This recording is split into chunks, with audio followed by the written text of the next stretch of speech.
Today, HDFC Bank holds over 35 lakh crore rupees in assets and serves 100 million customers.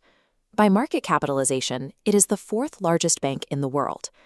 To understand how an Indian financial institution reached that scale, we have to rewind to 1991. India was out of money. Foreign exchange reserves had dropped so low they could barely cover 3 weeks of imports, forcing the government to physically pledge its gold to the IMF just to keep the economy running. At the time, the domestic banking sector offered no solutions. It was dominated by 27 government-owned institutions that were lagging in tech, choked by bad loans, and running on paper ledgers. Facing economic ruin, the Reserve Bank of India deregulated the sector. In 1993, they invited private companies to apply for banking licenses. One of the few approved was a housing finance company called HDFC Ltd. They were starting from absolutely nothing. The challenge was how a startup bank with 100 crore rupees and a blank canvas could overtake entrenched state-backed monopolies. In 1994, HDFC Bank opened its doors. While competitors were manually stamping passbooks, this new bank launched with a fully digital core banking system and ATMs on day one. The founding CEO, Aditya Puri, had a specific blueprint. He wanted to build an institution that prioritized technology and customer convenience over everything else. 3 decades of compounding that early data lead gets you to a point today where 95% of their retail transactions happen digitally. They have AI underwriting models so refined, they can approve and disperse personal loans to existing customers in under 10 seconds. Software was the first engine. The second was cheap money. HDFC targeted corporate payrolls, funneling thousands of salaries into savings accounts. The bank pays only 3 to 4% interest on these deposits, then lends that same money out at 9 to 18%. That massive gap between the 4% they pay and the 15% they collect is their net interest margin. Maintaining that wide spread gave them a structural profitability advantage that their banking peers simply could not match. With cheap capital flowing in, the temptation for any bank is to lend it out as fast as possible. HDFC Bank chose a different path. They ruthlessly prioritized credit quality and frequently refused to participate in aggressive lending cycles. This chart of the 2018 non-performing assets crisis shows the cost of aggressive lending.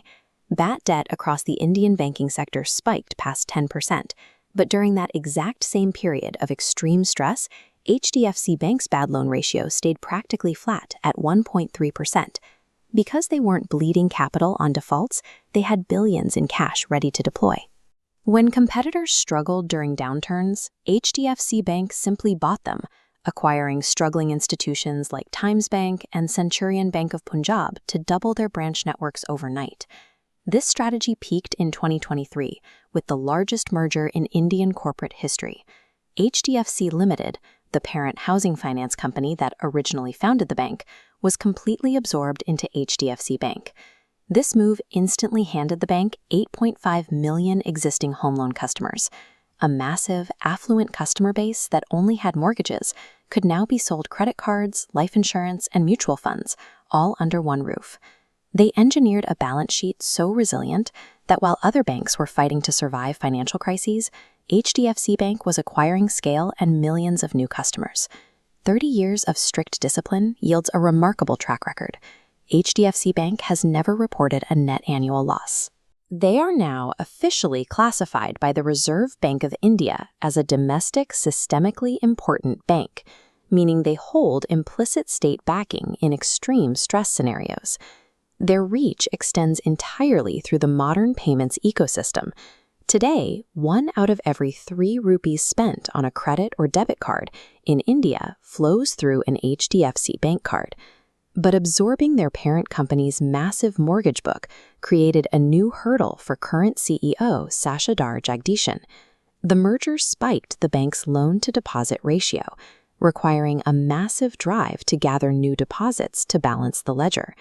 The management solution is a rapid rural expansion they call the phygital strategy.